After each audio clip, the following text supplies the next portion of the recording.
स्वागत है आपका हमारे channel Chauhan math study centre पे।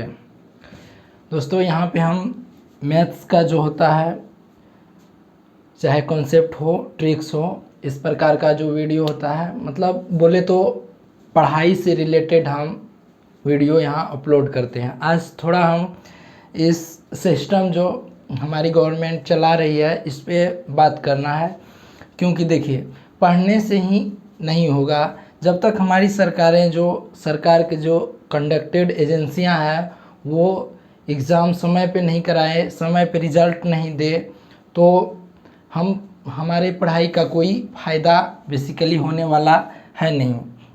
अब देखिए हम ट्विटर पे एक कैंपेन चलवा रहे हैं, हम जितने स्टूडेंट्स हैं, टीचर्स हैं, सारे वगैरह मिलके #SpeakUp4SSC रेलवेज स्टूडेंट्स इस कैंपेन को हम ट्विटर पे चला रहे हैं। सोशल मीडिया के माध्यम से हम सरकार तक अपनी आवाज़ को पहुंचाना चाह रहे हैं कि हमारी मांगे क्या हैं। एक तो समय पे जो हो एग्ज़ाम कंडक्ट हो, रिज़ल्ट समय पे हो, उसमें धांधली नहीं हो।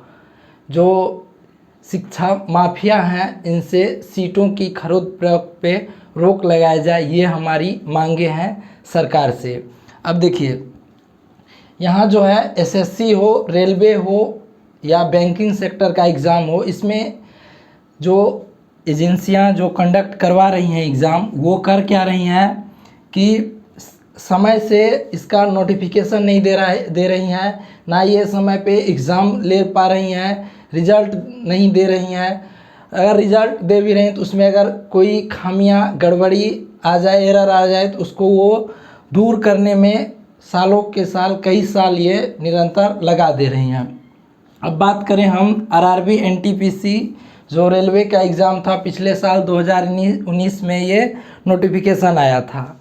अब आप इसका जो भी फॉर्म फिल करे होंगे ना, ये जो है इसका आपको डेट पता करना होगा, जो हमको कब इसका नोटिफिकेशन आया था, कब तक इस पर अप्लाई करने का प्रक्रिया जारी था, इसके लिए आपको गूगल करना पड़ जाएगा। क्यों देखिए ये जो है स्टार्ट किया था 1 मार्च 2019 को, और इसका लास्ट डेट जो था फॉर्म फिल करने का वो था 31 मार्च 2019 का।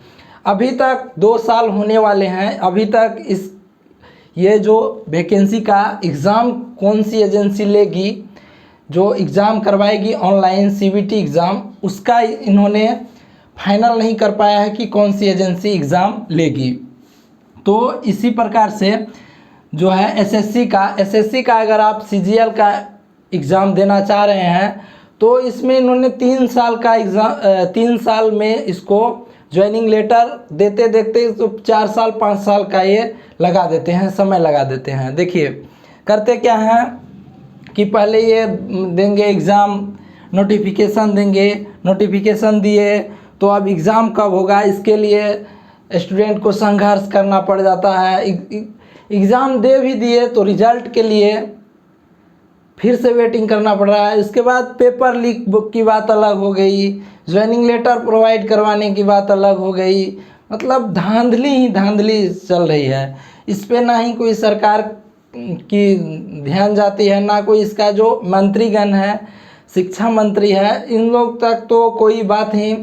अब रह गई देश की मीडिया अगर मीडिया से एक बात का ये समझ में नहीं आता है कि हम बेरोजगारों युवाओं से क्या इनको नफरत है कि रोज़गार की बात तो ये करेंगी नहीं, बेफालतू की जो जिस पे मनपसंद मुद्दा है इनका उठा लेगी। अभी देख लीजिए ये सुशांत सिंह राजपूत का मुद्दा जो है, इनको ये दिन रात 24 घंटा टीवी खोलिए, कोई भी चैनल ऑन कीजिए तो यही चल रहा है। तो इससे हम कर क्या रहे हैं कि हम पीसफुल जो है सोशल मीडिया के माध्यम से हम अपनी आवाज़ सरकार तक पहुंचाना चाह रहे हैं। अब आप प्रोटेस्ट करेंगे, सड़कों पे प्रोटेस्ट करेंगे तो कूटनीति तो सरकार की बहुत अच्छी है, आपकी मस्त कुटाई हो जाएगी। तो इसीलिए हम पीसफुल ट्विटर पे हो गया, जहां भी सोशल मीडिया जितने भी प्लेटफॉर्म्स हो गए उस पर हमको कैंपेन चलाना है। अब देखिए हम बात कर रहे हैं बिहार की। बिहार में हमारा सुशासन बाबू की सरकार है। अब बिहार एसआई का फॉर्म ले लीजिए। 2019 में इन्होंने बिहार एसआई का जो है नोटिफिकेशन दिया था। इस नोटिफिकेशन को अभी तक ये क्लियर कर नहीं पाए हैं, प्रक्रिया पूरी कर नहीं पा रहे हैं, चूँकि एग्ज़ाम है 2020 में इनका एग्ज़ाम है मेंस का, ये इसको पूरा कर नहीं पा रहे हैं। और सुशासन बाबू जो हैं नए नोटिफिकेशन न्यू नोटिफिकेशन 2020 ले आए हैं बिहार एसआई का। क्यों ले आए हैं? क्योंकि आगे इनका चुनाव है, चुनावी मुद्दा में ये जाके जहाँ जाएंगे बोलेंगे हम रोज़गार के क्षेत्र में क्रांति ला रहे हैं। इनसे जो है एक भी एग्ज़ाम अच्छा से कंडक्ट नहीं हो पा रहा है। हमारे मैं बिहार से आता हूँ, इसीलिए ये सिर्फ हम बिहार के बारे में बता रहे हैं। बिहार में जो है एक भी एग्ज़ाम इनसे सही रूप से कंडक्ट नहीं हो पा रहा है। आप देखिएगा आए दिन स्टूडेंट प्रोटेस्ट करते मिलेंगे। क्यों मिलेंगे?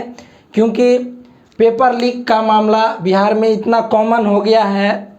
यहाँ शिक्षा माफियाओं जो माफिया हैं वो सरकार में मिलीभगत से सरकार चलवा रहे हैं। और जितना भी सीट का जो है ये बिहार एसआई निकला है, इसमें भी आप आए दिन न्यूज़ में देखिएगा कि शिक्षा माफियाओं के द्वारा सीट का खरीद फरोख्त होता है। और पेपर लीक का मामला तो बिहार में कॉमन हो गया है। टोटली बोले तो हम बिहार का जो है शिक्षा का व्यवस्था है उसको पूरे ध्वस्त करके रख दिया गया है। ये सुशासन बाबू की सरकार है।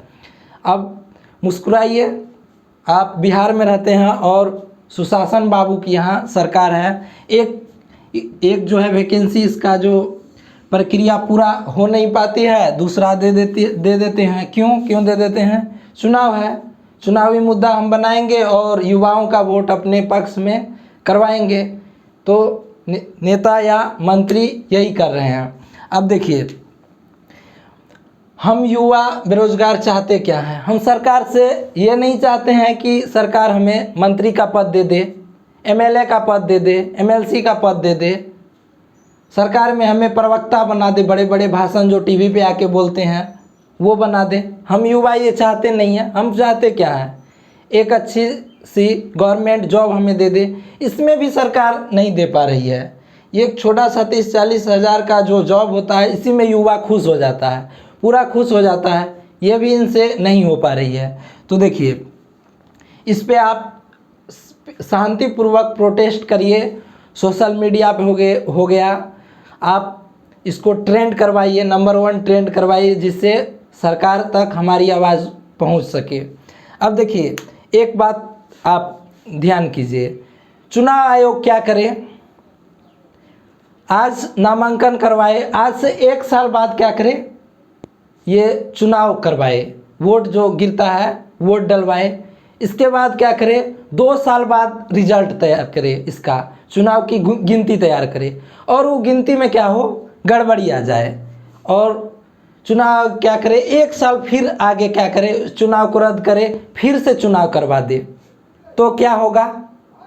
तब ये नेता मंत्री कहाँ जाएंगे? इनका जो है सैलरी क्रेडिट होगा समय पे, इनका चुनावी कैंपेन जो करेंगे समय पे। हमारी सरकारें जो हैं, कोई अपने पक्ष में बिल लाना हो उसको ये समय पे लाएंगे। तो ये भाई चुनाव समय पे क्यों नहीं हो सकता है? तो हमारी जो है एग्ज़ाम समय पे क्यों नहीं हो सकती है? एग्ज़ाम समय पे क्यों नहीं लिया जा सकता है? इसका रिजल्ट तैयार समय पे क्यों नहीं किया जा सकता है? ज्वाइनिंग लेटर समय पे क्यों नहीं दिया जा सकता है?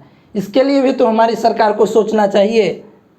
आप बोल रहे हैं कि जॉब क्रिएटर बनिए, जॉब सिंकर मत बनिए। क्यों? हमारा अधिकार नहीं है आपसे रोजगार मांगे? ये अधिकार नहीं है। आप मन की बात करते हैं, मन की बात करते हैं, अच्छी बात है। आप देश के युवा की परीक्षा पे चर्चा कीजिए, इस पे भी तो आप कर सकते हैं चर्चा। एक कमेंट तो दे सकते हैं, एक ट्वीट तो कर सकते हैं। और रही बात एसएससी चेयरमैन, एसएससी का जो चेयरमैन है इसका बाइकआउट जरूरी है। ये जो चेयरमैन है ये स्टूडेंट की तो सुनता ही नहीं है, सरकार से भी ये नहीं चलता है, तो इस चेयरमैन का भी आप बाइकआउट कीजिए। इस पे भी कैंपेन चलाना ज़रूरी है। एसएससी का जो चेयरमैन है इसके लिए भी कैंपेन चलाना ज़रूरी है। तो इसी विषय पे हम चलवा रहे हैं, जितने भी टीचर्स हैं, स्टूडेंट हैं, ये चलवा रहे हैं speak up for SSC railway student, Twitter पे कैंपेन चला रहे हैं। क्योंकि अगर आज आप अपनी आवाज़ नहीं उठा पाए तो कभी नहीं उठा पाइएगा। बेरोजगारी बढ़ते जा रही है। क्यों बढ़ते जा रही है? अब देखिए, ये जो है रेलवे का जो एनटीपीसी का एप्लीकेशन दिया था 2019 में, उस समय चुनावी साल था, चुनावी जो घोषणा पत्र होता है वो चल रहा था, तो इन्होंने 90,000 सीट का चुनावी घोषणा पत्र डाल दिया। अब इसको कंप्लीट कराते कराते ये क्या करेंगे, 2024 तक ले जाएंगे। तब तक में फिर से ये चुनावी मुद्दा बन जाएगा। हमने 90,000 रोजगार दिया रेलवे में, तब तक भी फिर से ये चुनावी मुद्दा बन जाएगा। माने कि एक वैकेंसी को क्लियर कराने में इसका एक चुनावी मुद्दा से दूसरा चुनावी मुद्दा ये ला लेंगे। इनसे तो क्लियर हो नहीं पाएगा। चुनावी मुद्दा था, जुर्मला था, वो बक दिए। तो इस पे हमको सोचना पड़ेगा। हम युवाओं को, जो बेरोजगार हैं, उनको कुछ सोचना पड़ेगा। इन्होंने एक ट्रेंड चलवाया था जब चुनाव था, मैं भी चौकीदार, खूब ट्रेंड किया, अच्छा था, मैं भी चौकीदार। अब हम युवाओं को एक ट्रेंड चलवाना पड़ेगा, मैं बेरोजगार, तब जाके इनके कान पे जुड़ेंगी।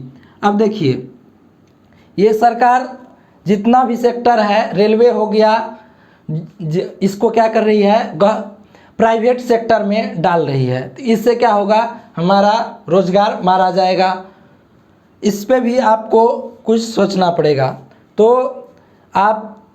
हम यही कहेंगे कि आप इस कैंपेन में, जितने भी स्मार्टफोन यूज़र स्टूडेंट्स हैं, सारे इस कैंपेन में पार्टिसिपेट करें, ज़रूर करें, मेरा यही अपील है।